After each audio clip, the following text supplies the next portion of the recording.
கிளியாற்று வெள்ளத்தில் சிக்கிய பேருந்து கிட்டத்தட்ட 50 பயணிகள் அந்த பேருந்தில் பயணம் செய்திருக்கிறார்கள். அப்போது கிளியாற்று வெள்ளத்தில் அந்த தனியார் பேருந்து என்பது சிக்கியிருக்கிறது. உடனடியாக அந்த பகுதி மக்கள் உதவியோடு அந்த பேருந்து பயணித்த பயணிகள் பத்திரமாக மீட்கப்பட்டிருக்கிறார்கள். இருந்தாலும் இந்த நிகழ்வு என்பது பரபரப்பையும் அச்சத்தையும் ஏற்படுத்தியிருக்கிறது. தொடர்ச்சியாக மழை பெய்து வரக்கூடிய நிலையில் பல்வேறு இடங்கள் வெள்ளக்காடாக மாறியிருக்கின்றன. குறிப்பாக செங்கல்பட்டு மாவட்டம் மதுராந்தகம் ஏரிக்கு சுமார் 8000 கன அடி தண்ணீர் வந்து கொண்டிருக்கூடிய நிலையில் அந்த தண்ணீர் அனைத்தும் அப்படியே கிளியாற்றில் கடலுக்கு செல்கின்றன.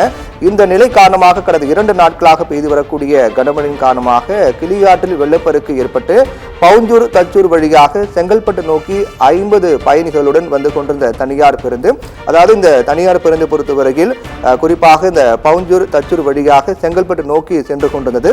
அப்போது அந்த பேருந்தில் கிட்டத்தட்ட ஒரு 50 பயணிகள் பயணம் செய்திருக்கிறார்கள். அந்த நேரத்தில் தான் அந்த தனியார் பேருந்து சகாய நகர் அருகே வெள்ள நீரில் சிக்கியிருக்கின்றது. இதனால் பேருந்து மேலும் முன்னோக்கி செல்ல முடியாமலும் அதே போன்று பின்னோக்கி செல்ல முடியாமலும் வெள்ளத்தில் சிக்கியிருக்கக்கூடிய நிலையில் அந்த பேருந்து பயணித்த 50க்கும் மேற்பட்ட பயணிகள் அச்சமடைந்திருக்கிறார்கள். அப்போது உடனடியாக அக்கம் பக்கத்தில் இருக்கக்கூடிய மக்கள் அந்த காட்சியை கண்டு உடனே அந்த பயணிகளை மீட்கக்கூடிய நடவடிக்கை மேற்கொண்டார்கள். அந்த பகுதி மக்கள் அவசரமாக உடனடியாக வந்து அந்த பேருந்து பயணித்த பயணிகளை மீட்டிருக்கிறார்கள். இதனால் எந்த ஒரு பெரிய அசம்பாவிதம் ஏற்படவில்லை என்றாலும் கூட இந்த நிகழ்வு என்பது மிகப்பெரிய அதிர்ச்சி ஏற்படுத்தியிருக்கிறது. அப்போது பயணிகள் அனைவரும் வெளியேற்றப்பட்ட நிலையில் பேருந்து தண்ணீரில் சிக்கி இருக்கக்கூடிய நிலையும் ஏற்பட்டிருக்கிறது. அந்த சாலை முழுவதுமே அந்த வெள்ள நீர் ஆக்கிரமித்திருக்கக்கூடிய காட்சியை நாம் பார்த்து கொண்டிருக்கிறோம். தண்ணீர் என்பது ஆக்ரோஷமாக சென்று கொண்டிருக்கின்றன. குறிப்பாக இந்த செங்கல்பட்டு மாவட்டம் மதுராந்தகம் ஏரிக்கு சுமார் 8000 கனஅடி தண்ணீர் வந்து கொண்டிருக்கும் நிலையில் இந்த தண்ணீர் அனைத்தும், அதாவது மதுராந்தகம் ஏரிக்கு 8000 கனஅடி தண்ணீர் அனைத்தும் அப்படியே கிளியாற்றில் கடலுக்கு செல்கின்றன.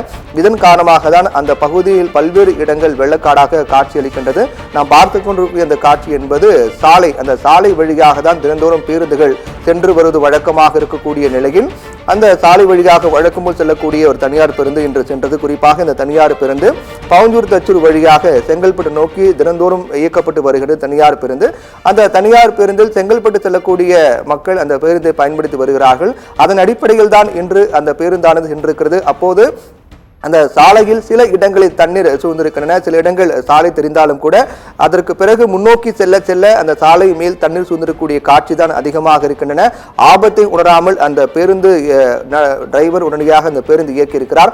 அப்போது 50 பயணிகளும் அந்த இந்த நிலையில் பேருந்தானது சாலையில் சென்று கொண்டிருக்கும் போதே அங்கிருக்கக்கூடிய தண்ணீரில் சிக்கியிருக்கின்றது வெள்ள நீரில்.